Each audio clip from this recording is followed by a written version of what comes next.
नमस्ते दोस्तों। अ, सबसे पहले मैं आप लोगों से माफ़ी मांगना चाहता हूँ क्योंकि मुझे लगता है कि ये मैं वीडियो बहुत ही लेट पोस्ट करने वाला हूँ क्योंकि देखिए मैंने ये चैनल कोई लाइक्स वगैरह किसी इस उद्देश्य से नहीं बनाया था। नॉर्मल एक फ्रेंड के कहने पे ही बना दिया था।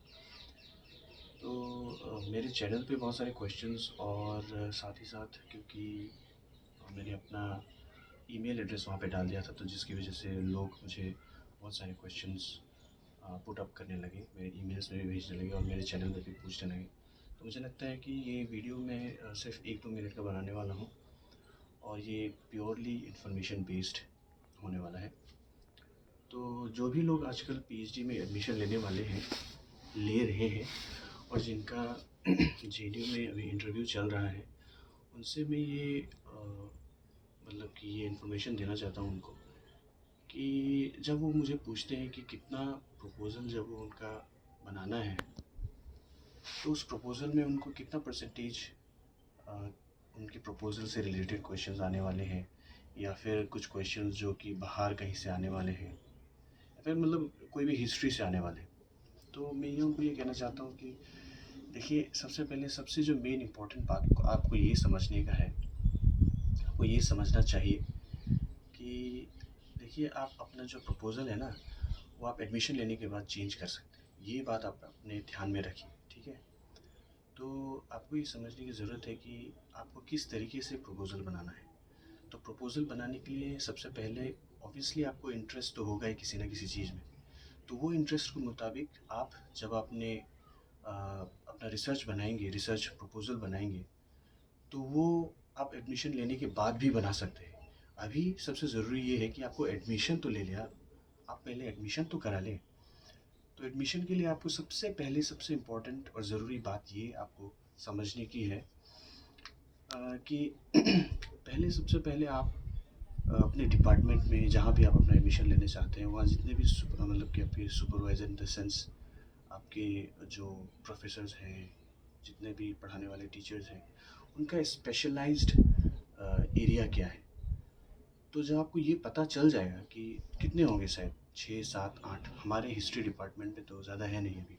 फ़िलहाल ही वेरी रिसेंटली मेरे एक फ्रेंड पूछ रहा था मुझसे कि मुझसे मतलब इंक्वायरी कर रहा था कि क्या किस चीज़ पे वो बनाए। तो मैंने उनसे कहा कि देखो तुम अपना टॉपिक तो चेंज कर सकते हो बाद में। तुम्हें जिस चीज़ में तुम्हें इंटरेस्ट है, लेकिन अभी तुम्हें एडमिशन के लिए सबसे इम्पोर्टेंट ये है कि तुम जिस मतलब कि ब्रांच में, जिस डिपार्टमेंट में तुम एडमिशन लेने वाले हो, उस डिपार्टमेंट में लोगों का क्या-क्या स्पेशलाइज़ेशन है, किस-किस चीज़ों किस-किस एरिया में स्पेशलाइज़ेशन है। तो इससे क्या होता है, अगर आपको पता चल जाता है कि स्पेशलाइज़ेशन क्या है, तो आप उस चीज़ को उस स्पेशलाइज़ेशन के बेस्ड में आप अपने रिसर्च प्रपोज़ल को बना सकते हो। तो इससे क्या होता है ना, जब आप इंटरव्यू देने जाते हो, तो इंटरव्यू में आपको ये पता चल मतलब कि अगर आप जो आपके पैनल है, इंटरव्यू के पैनल, वो अगर आप उनको लगेगा कि आपका रिसर्च प्रपोज़ल थोड़ा इंटरेस्टिंग है, तो वो उस आपके रिसर्च प्रपोज़ल में इंटरेस्ट दिखाएँगे। क्योंकि देखिए, आपको ये तो पता ही होगा कि ज़्यादा पोस्ट निकले नहीं हमारे एंशिएंट हिस्ट्री में। इस बार सिर्फ 6 पोस्ट हैं, मुझे आज ही पता चला। तो 6 पोस्ट के लिए कम से कम वो 20-30 लोग तो बुलाएंगे। तो इसीलिए आपको ये समझना ज़रूरी है कि इतने सारे लोग हैं, तो सबको अगर अपने अपने इंटरेस्ट में बनाने लगे तो और मतलब कि वो 1-2 मिनट का इंटरव्यू में आपको क्या ही पूछेंगे। तो जो जिनको जिन मतलब कि जिन चीज़ों में उनका रुचि है, जिन चीज़ों में प्रोफ़ेसर का रुचि है, जिन चीज़ों में पैनल का रुचि होगा, उसी चीज़ों में तो वो आपको क्वेश्चन करने के लिए उनके भी मतलब उन्हें भी इंटरेस्ट आएगा।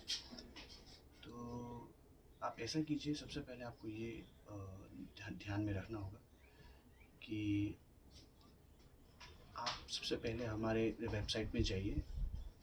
ये सिर्फ़ हिस्ट्री के लोगों के लिए लागू नहीं होता है, सभी लोगों पे लागू होगा। तो आप अपने उस पे जाइए, वेबसाइट में जाइए, जेएनयू की वेबसाइट में जाइए, अपने इस डिपार्टमेंट में जितने भी प्रोफ़ेसर हैं उनके स्पेशलाइज़ेशन के बारे में देखिए। बेस्ड ऑन दैट अपना रिसर्च प्रपोज़ल बनाइए, ठीक है? रिसर्च प्रपोज़ल बनता है, बनने के बाद अगर आपको एडमिशन मिलती है, तब मुझे लगता है कि जाके आप अपना जो आप जिसमें आप एक्चुअली में रुचि है, एक्चुअली में आपको इंटरेस्ट है, उस चीज़ में आपको अपना काम आगे बढ़ना चाहिए, क्योंकि आपको 2 साल मिलेगा पीएचडी में, एटलीस्ट 1.5 साल मिलेगा आपको अपना प्रपोज़ल तैयार करने के लिए। सो नमस्ते दोस्तों, टेक केयर।